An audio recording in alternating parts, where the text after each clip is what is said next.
L'édito de Djameldine Benchenouf. Salam alaikum, Azul Fillaoun, bonsoir. Vous aurez peut-être remarqué que j'use beaucoup du mot outrance dans mes interventions sur le régime algérien et ses pratiques.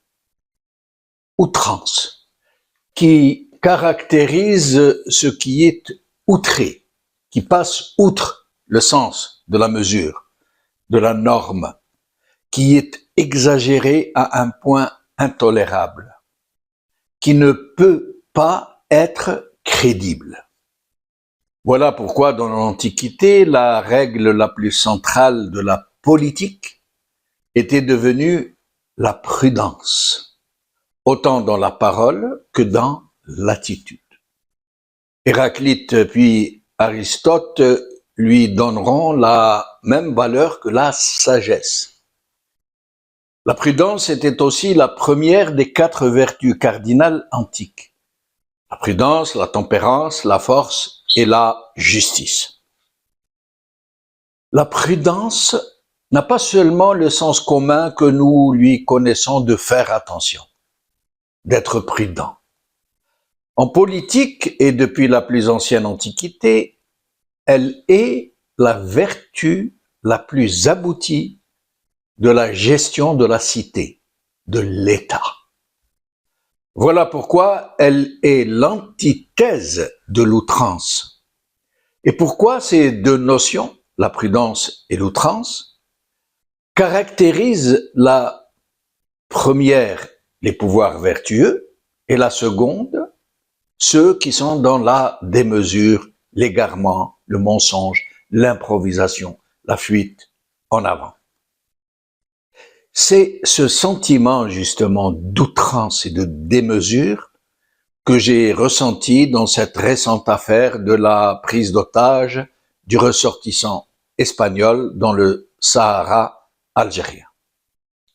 Avant la prise d'otage, tout le monde savait pourtant, et tout particulièrement les services de sécurité algériens, que l'État islamique, cette nébuleuse manipulée par un peu tout le monde dans la région, avait promis une très forte récompense pour une prise d'otages d'occidentaux. Pourquoi alors ces services n'ont-ils pas renforcé la sécurisation des touristes étrangers dans cette région où a eu lieu l'enlèvement et qui se trouve pourtant à environ 400 kilomètres des frontières maliennes, dans une zone hyper militarisée. Est-ce que les ravisseurs sont seulement des bandits, alléchés par la récompense? Comment alors n'ont-ils pas été interceptés alors que les forces militaires algériennes dans cette zone disposent de moyens très sophistiqués? En tous les cas, les ravisseurs ont pu donc enlever ce ressortissant espagnol et traverser avec lui des centaines de kilomètres, non pas par la route, mais à travers le Herg, à travers les dunes, sans être interceptés et passer les frontières algériennes à l'entrée quand ils sont venus, comme à la sortie quand ils sont repartis. Quelque temps après, un communiqué triomphal nous apprend que grâce au service de sécurité algérien, l'otage espagnol a pu être libéré et qu'il est désormais en sécurité entre les mains des autorités algériennes qui s'apprêtent à le rendre aux diplomates espagnols à Alger.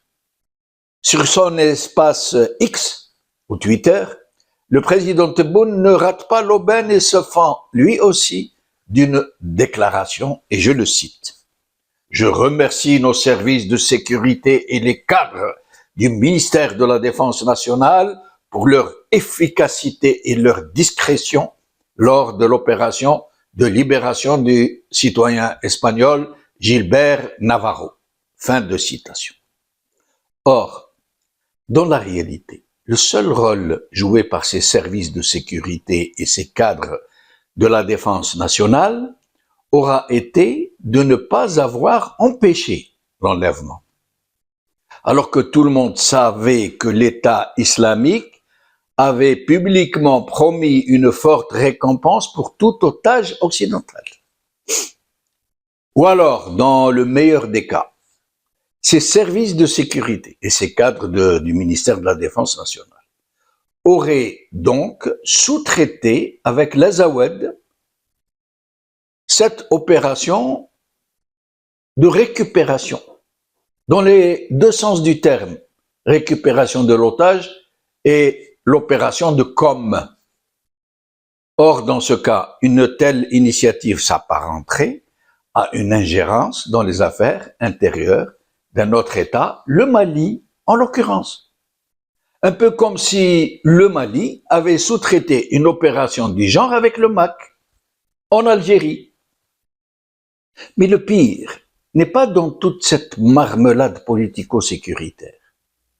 Il est plutôt dans cette pitoyable fanfaronnade d'un régime qui fait eau de toutes parts, qui non seulement est incapable d'empêcher de tels enlèvements sur son territoire, lui qui s'affirme Quwwa Dhariba, la plus grande force de frappe de la région, mais plus encore, d'avoir des frontières passoires, là où précisément le territoire pullule de militaires, là où on nous dit que la zone est très sécurisée, alors que tout le monde sait que c'est là où se pratiquent tous les trafics, y compris ceux de l'armement, de la drogue, des cigarettes de contrebande, entre autres.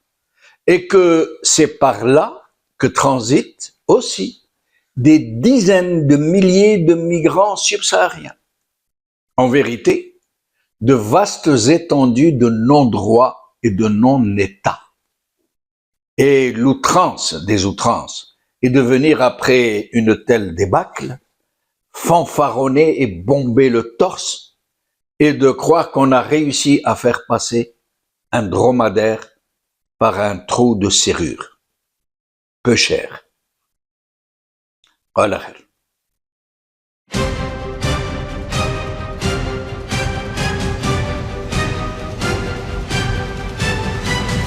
L'édito de Djemeldine Benchenouf.